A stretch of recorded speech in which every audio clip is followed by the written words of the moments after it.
Hello everyone, welcome to our presentation, which is based on the Aircraft Localization Competition, which was developed by OpenSky Network. The title of our presentation is Combine Multilateration with Machine Learning for Enhanced Aircraft Localization, and this is basically the presentation of the solution we came up with. So, concerning the outline of this presentation, we will start by describing what was the competition about, what was the goal, what was the data available, and what was the exploratory data analysis we've done. Then we'll talk about the solution we've developed with three parts. The first one, which is concerning the geometric altitude estimation, and then two types of multilateration. And finally, we will talk about the results and what are the possibilities for the solution for the future. So let's start with the competition.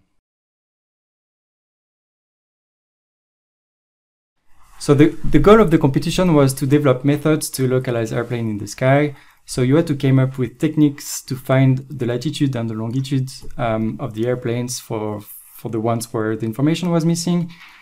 And then for the first one, we knew that the sensors were time synchronized. We also knew where they were, kind of more or less precisely. And what was also important to notice is that only 90% of the best prediction were used to assess your score. So for the competition, we had three types of datasets. We had the training dataset, which was basically like the data frame you can see on the presentation now. And then, so we'll go through the columns. So you had the column which was the time at server, which basically corresponds to the time at when the OpenSky Network received the message. We had an aircraft ID, which basically is unique for one particular trajectory. For the training, we had the latitude, longitude, barometric, and geo-altitude information, so information about the position of the aircraft, and this is because this is the training data. We also knew, okay, which receiver received the message, so with a unique identifier for each sensor, which was receiving the message, as well as the timestamp corresponding to the local clock of each sensor at which they received the message, as well as the measurement which corresponds to the strength measurement of the signal which is received by the sensors. So now if we look at the competition dataset, basically it's the same as the training dataset, except there is the latitude and longitude information which is missing. So with only 9 values inside. And the goal of the competition basically is to reconstruct the values which are missing in this dataset. We also had a sensor dataset, which was corresponding, okay, so we knew, for example, that the receiver number 1 is situated at this position, this height, and is of type SBS3. So again, what is important to know is that for the first one, all the sensors were synchronized. So let's talk a little bit about the exploratory data analysis we came up with. So we started by looking at the training data frame and trying to understand, okay, what does it mean having the receiver, for example, 149, which received the message at this timestamp, and 143 at this timestamp, and so on and so forth. So just to imagine, you have a situation where you have an airplane which is transmitting an ADS-B message, and then you have different sensors which are receiving the message at different time. So based on the time they receive the message, you can compute what is called the difference time of arrival of each message. So you just look at each sensor when they receive the message and you compare by pair of sensors. So in this data frame, for example, the difference between the time at which the sensor 143 received the message and 149 is something like 190,000 nanoseconds and so on and so forth. So what we did is that we computed this DT, or this difference time of arrival, for all the combinations of sensors we saw in the dataset. So once we had this observed difference time of arrival, we were thinking, okay, can we check how accurate it is, or if it's something we could use for the future? So because we knew for the training dataset where the airplane is in the sky, we knew where each sensor is in the space as well, we could compute the theoretical difference time of arrival just based on very simple geometry. So that's what we did. And then, of course, what you can expect is that this difference between the observed and the calculated is just an error, And then the goal of our first analysis was to model this error. So what we did is that for each pair of sensors, so now we just look, okay, let's just look, for example, at the differences between sensor 0 and sensor 1, or when I say sensor, it also means receiver. And then we just look at the statistical distribution of errors for every single pair. So this is just a dummy example, but to explain what we did is, so we look at all the difference between observed and calculated for the pair, for example, S0, S1. And then we just compute, okay, what is the median of this error and what is the interdecile range? And we did that, for example, when you have 3 sensors, so we did it for each combinations of pairs.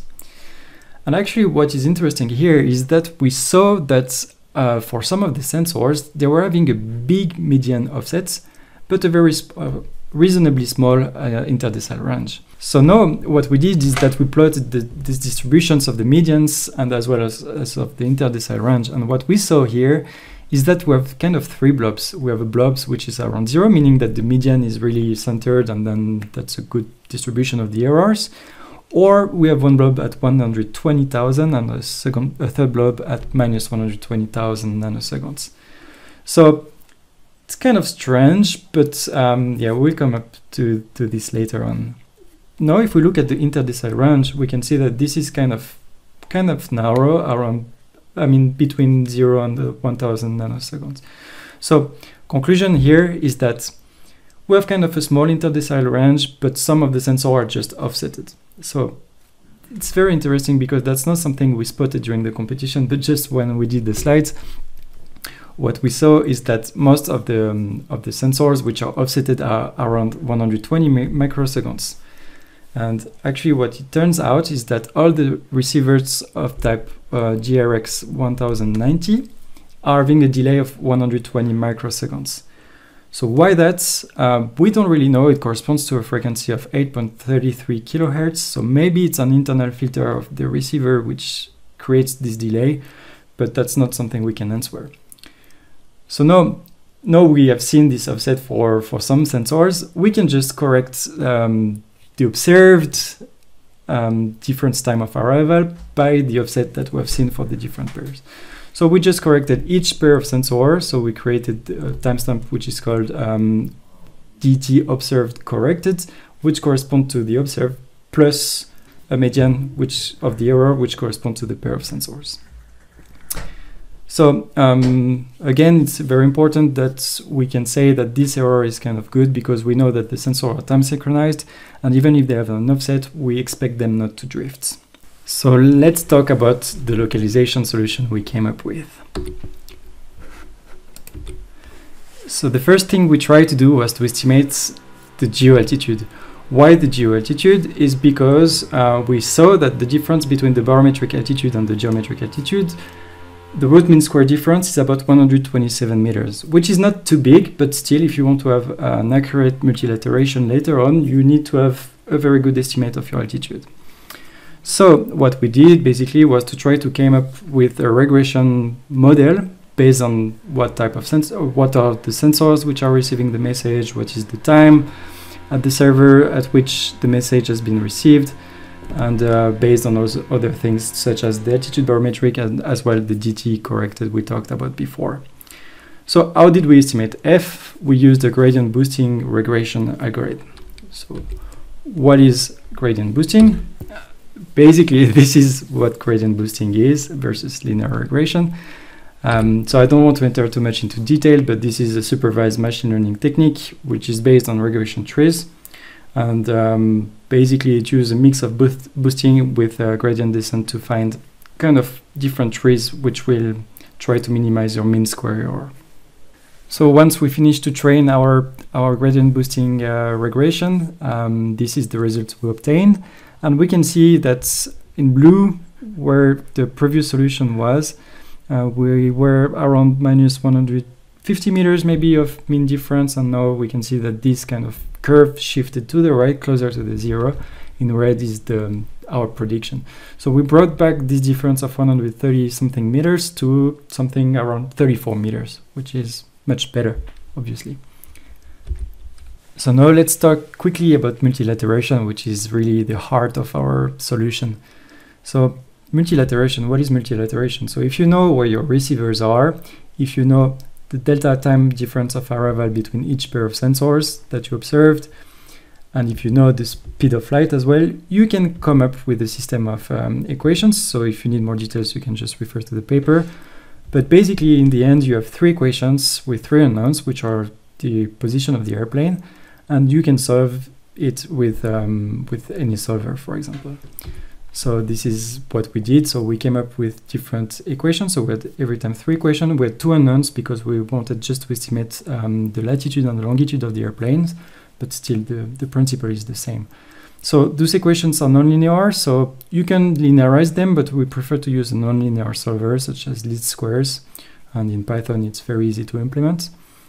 The only thing you need for nonlinear solver is to have a first guess on the solution. So how did we do that? We just used the same method as we did for the estimation of the geometric altitude. We use gradient boosting for exactly the same way, just to have a more or less accurate first guess for the solver to converge through the solution. So, okay, so how do you kind of assess multilateration? So what we did is, so this is, usually you have more than three sensors which are receiving the message, but you just need three of them to find the roots of your equations. So what we did then is that we use what we call triplet-wise multilateration. So imagine, just as an example, when you have four different sensors, you can just define all the combinations of triplet of sensors and solve the multilateration for all the triplet of sensors. So for each triplet, you just retrieve all the parameters you need, you solve the multilateration equation, and at the end, you just take the median of all the solutions you have. Why is it interesting? Is because if you have one sensor which is failed, it means that all the triplet of sensors which doesn't contain this sensor measurement will not be affected by this sensor, basically. And then just by taking the median, you can most likely reject the outliers. So that was the first thing we did. Then we thought about doing it the all-in-view multilateration. So what does it mean? It means that no, you don't try to solve for each triplet of sensor, but you just try to solve all the equations you obtain for a full system of sensor at the same time. So just to show you, for example, when you have four sensors, you have now 6 equations for 3 unknowns, and you try to solve this equation at the same time. So why would you do that? So you expect the solution to be more accurate. Even though there is an issue with this solution, is that if one of the sensors is failed, your solver might not converge and might not find a solution. So the first solution with the triplet-wise multilateration was a bit more robust to outliers, but the second solution is more accurate. So how to get the best of both worlds? So what we did is that we just first did the triplet-wise multilateration, and we just observed which sensor might be faulty. When we have observed the faulty sensor using something like a z-score or modified z-score, we could kick out the sensors and then apply the multilateration for all the valid, the all-in-view multilateration for all the valid triplet of sensors. So this is the main solution we came up with. First step, triplet-wise multilateration. We kick out most likely the outliers, and then we apply the all-in-view multilateration on the valid sensors. So yes, this was our solution. So yeah, so no, that was a little bit for the theory. Let's talk about the results we obtained. Just to show you, this is, for example, for where we compare the multilateration triplet-wise and the all-in-view. What we can see is that the coverage is slightly lower for the all-in-view. It makes sense because sometimes the solver might not converge. It's a bit more difficult when you have more equations. But in the end, concerning the errors, we can see that the all-in-view is always performing a little bit better. So we can see, for example, that 50% of our errors were below 34.02 meters, while for the multilateration triplet-wise, it was just below 40 meters. So it doesn't look like a big difference here, but when you think about the result of the competition at the end, where we obtained 25 meters, and I think the first one was 24.9 meters, This is kind of important. I mean, the whole in view really improved our result quite well. So now we have our multilateration solution, which seems to be quite good, but the question is, how can we improve it? So we did a bit of sensitivity analysis on how can we know if the result we found with the multilateration is good or not. So what we did here is that we plot the distribution of the errors in function of the number of receiving sensors we had. So what you can see is kind of you have a trend. The more sensors you have, the more accurate you are. At least if we do a zoom, we can see that you can get some quite good results as long as you are having more than 6 receivers. So that gave us an idea that, okay, maybe you don't need to have a lot of measurements with multilateration. It's better to have less measurements, but to be sure that those measurements are better. So just to give you an idea, so this is the solution. This is what we should find. This is all the multilateration solutions we found. And then we just decided, okay, let's just take interpolation of the ones where we know that we have more than 6 sensors which are receiving. And you can see here in green, we have improved the solution really quite significantly. So this is, I think, an interesting slide, and this is the solution we came up with to be more confident in our results. So having less measurements, but more accurate ones. So now we have talked about all the main algorithms we came up with. So multilateration, triplet-wise, all in view, to keep only the confident estimation, which was based on the number of sensors which were receiving the signals. You have to know that we also applied some little tweaks, like just some little filters or smoothing functions, just to really get like the teeny tiny details at the end to maybe get, I don't know, a few centimeters better, but this is not very interesting. And this was really just kind of fiddling with the parameters of our algorithm. So in the end, we got, at the end of the competition, we got a result of 25.8 meters of 2D root mean squared error on our, maybe a bit more than 50% of the coverage, but almost 50%. And this gave us the second place of the competition. We just got actually the second place maybe 1 hour before the end of the competition, so it was really tough last hours. Everyone was trying to improve its solution at the end, but we're kind of proud. And what is also important to note is the 3 first, we were within, I think, maybe 1 meters of French, so very, very close to each other. And then you can question maybe also ADS-B precision up to 25 meters. Something we'd like to discuss as well is, okay, the potential future for this solution. So for the OpenSky network, this is only part of the solution. Why? Because you need, first of all, you need to know where your receivers are, which is not easy. You need to have time synchronized sensors. And on top of that, you need a first guess, because we're using a nonlinear solver to solve the multilateration equations. So only a subset of OpenSky network could use this multilateration solution, which basically corresponds to what was in the round number 1. But there is something that you need to keep in mind, is that the multilateration solution is not very computationally intensive, but you still need to apply to all the airplanes that you are seeing in the sky, which in the end, if you don't have a decentralized power, will be very, very costly. If you think about it, this is exactly what the GPS is doing, this multilateration with the satellites, but each receiver is computing the solution for the multilateration equation. So we have kind of a distributed computing power, which are all the ground station for the GPS. So this is possible. I don't really know how it's done in the background, but you will need a lot of power. So yeah, that's it for the presentation of our solution. Thank you very much for your attention. I'd like to thank you, my colleagues, which helped me a lot with this, which is Michael Felix and Raphael Monstein, as well as I'd like to thank you, OpenSky Network, for suggesting this really interesting competition. I learned a lot. And if you have any questions, just ask. Yeah, thank you very much.